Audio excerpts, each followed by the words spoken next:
faith book, the book of faith, the Word of God, the Bible.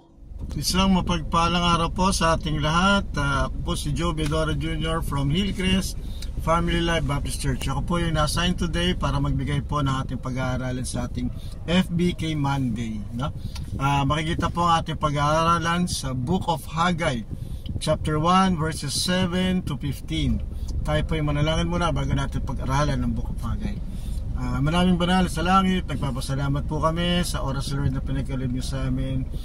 Salamat po, Panginoon, sa freedom, sa kalayaan namin magpuri at magbigay pasasalamat sa inyo, Panginoon. Kaya sa oras na ito, Panginoon, naway ma-cherish namin, ma-treasure namin ang oras na ito, Panginoon, para pagbulay-bulayan ng iyong salita, Panginoon. Maging kagamit-gamit to sa aming buhay spiritual. Nilalapit po namin ang lahat na to sa pangalan ni Jesus. Amen and amen. No? Makikita po ang ating pag-aaralan sa Book of Haggai, chapter 1, verses 7 to 15. No? Kung titingnan po natin, dalawang chapters lang ang Book of Haggai. Kaya kung babasahin niyo po to, siguro walang 10 minutes o 15 minutes, mababasa nyo na ang isang libro. Biruin nyo po, no? Isang libro kagad, 15 minutes, no? Isang libro ng Bible, no? Sa Biblia. Kaya maganda po pag-aralan to kasi makikita po natin ang kabutihan ng Panginoon, pagmamahal ng Panginoon, kapangyarihan ng Panginoon, no? Simulan po natin to sa verse 7, no? Itong panahon po na to ay under the captivity of the Babylon, ang bansang Israel, no? Na talo po sila, naging under po sila ng Babylon, and pag ganun po, ibig sabihin po slaves ang mga Israelites under Babylon rule, no? Kaya kung titingnan po natin, napakahirap ng buhay ng mga anak ng Panginoon, no? Pero tingnan po natin sa dulo kung anong mangyayari, no?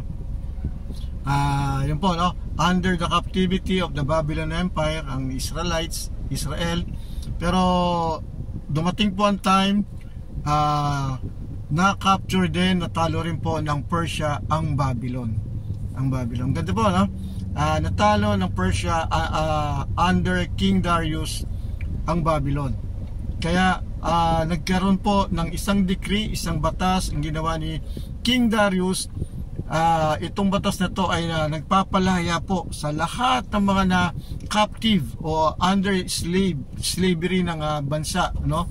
At isa na po dito ang Israel, no? Ibig sabihin po dito pwede na silang umuwi, malaya na po silang umuwi sa kanya-kanyang bayan.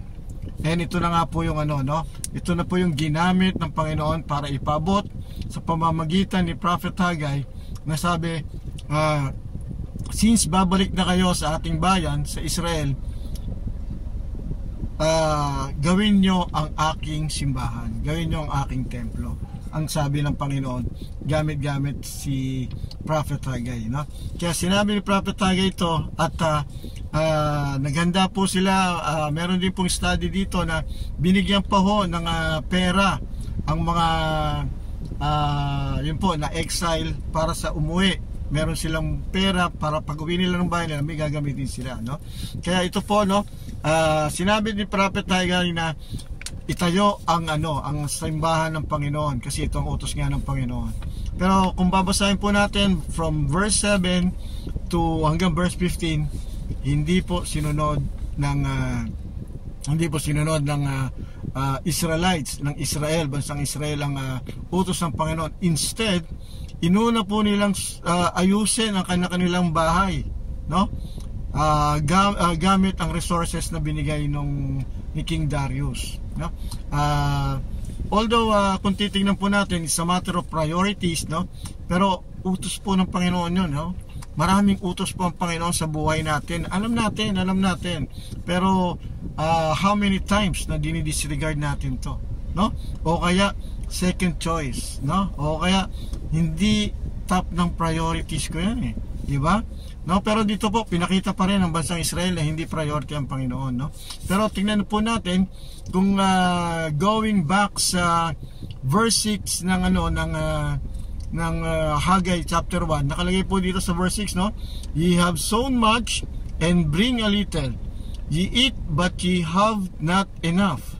Ye drink but ye are not filled. We drink Ye clothe you, but there is no warmth. And he that earneth wages to put into a bag with holes, no? Paano po, no? Ibig sabihin po, no? Kahit anong gawin ng mga Israelites, no? Pag hindi nila sinusunod ang Panginoon, lahat ng ginagawa nila parang walang kwenta, no? Kumikita sila, pero lahat parang ito napupunta na sa isang butas, no? May butas, no?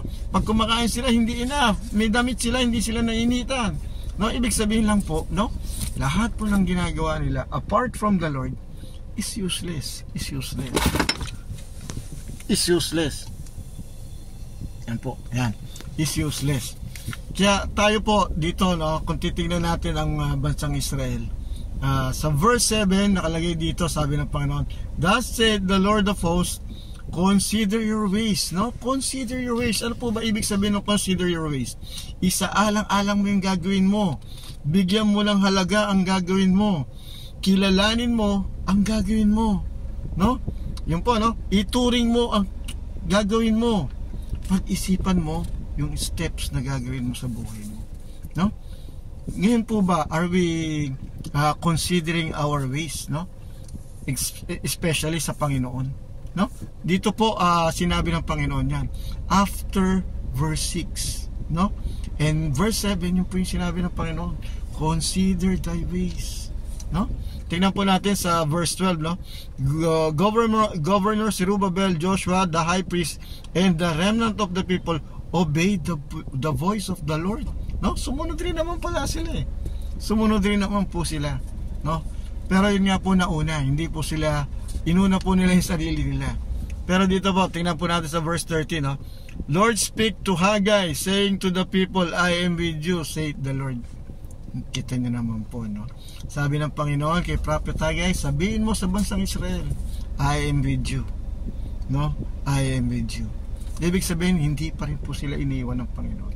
Especially, in the end, sinunod po nila ang Panginoon. No, napakaganda po, no? Marami pong bagay tayo na ini-ignore, hindi sinusunod, no? Sineset aside, iniisang tabi, no? Bago ang Panginoon, bago natin ang Panginoon. Where in fact, no? Ang dami na nating naririnig ng stories na lahat ng mga sinet aside ng Panginoon, hindi naging successful, no? Pero lahat ng inuna ang Panginoon, naging successful. Nagkaroon ng peace of mind, naging papayapa ang buhay, naging masaya ang buhay, no? Kaya kayo kapatid, kayo pong mga makakapakinig nito, are you considering your ways, no? Lahat po ba ng galaw nyo, ito po ba ay para sa Panginoon? Lahat po ba ng iniisip nyo, kasama ba ang Panginoon, no? Dito po nakalagay, no? May pagkain sila pero hindi sila nabubusog. May damit sila, hindi sila naiinitan. Kumikita sila pero wala silang halos pera. Lahat napupunta sa butas daw. Nakalagay po sa Biblia, verse 6, Haggai chapter 1 verse 6. Ganun rin po ba na experience nyo sa buhay nyo? Tatrabaho kayo, pagod kayo, pero wala pa rin, no? Kumakain nga kayo pero parang kulang, no? Pero yun po, no, una-una, no? Sabi nga dito, sinunod nila ang Panginoon. And sabi ng Panginoon, I am with you always. No, yun po yung pangako ng Panginoon sa atin. Marami pa tayong malalaman na pangako ng Panginoon sa buhay natin na alam natin na ito yung magagamit natin sa buhay. Lalo na po, ang buhay natin sa mundo ay hindi perfect. Definitely hindi perfect. Kaya nga po marami tayong pagkukulang, marami tayong pangangailangan, no? At ang makapagpuno lang nito ay ang Panginoong Ama, Panginoong Jesus, di ba? Kaya salamat po sa oras na to, no? At maging pabaon po natin ang sa lahat ng step na gagawin natin sa ating buhay. Consider mo ang Panginoon, no? Lagi mong sama ang Panginoon, lagi mong unahin ang Panginoon, no? Katulad nga po nung bilang sa panghuli natin, no? Sabi nga nila na lahat ng gagawin mo, unahin mo Panginoon. Matthew 6:33, di ba, no? Di ba? Seek ye first the kingdom of God, and all these things shall be added, and His righteousness, and all these things shall be added unto you. No? Una-una lang. Sundin mo lang yun, and all these things will be added unto you. No? Unahin mo yung Panginoon. Lahat po yan, wala na, okay na. Okay na. Unahin mo lang po yung Panginoon. Consider your ways, no? Kasama ang Panginoon. Salamat po. Tayo po yung manalangin. Lord Jesus, thank you very much sa oras, Lord, na binigay niyo sa amin. Salamat po sa pagkakataon, Panginoon, na pag-aralan ng inyong salita. Totoo, Panginoon, we should consider our ways, Panginoon. Nagsama namin, Panginoon, kayo sa aming lahat ng gagawin, Panginoon. At alam po namin, Panginoon, hindi po kami mag-fail. At hindi niyo po kami iiwanan at kasama namin po kayo, Panginoon. Salamat po sa inyong pagmamahal sa amin. Salamat po sa katapatan niyo sa amin. Nilalapit po namin ang lahat na to sa Panginoon Jesus. Amen and amen.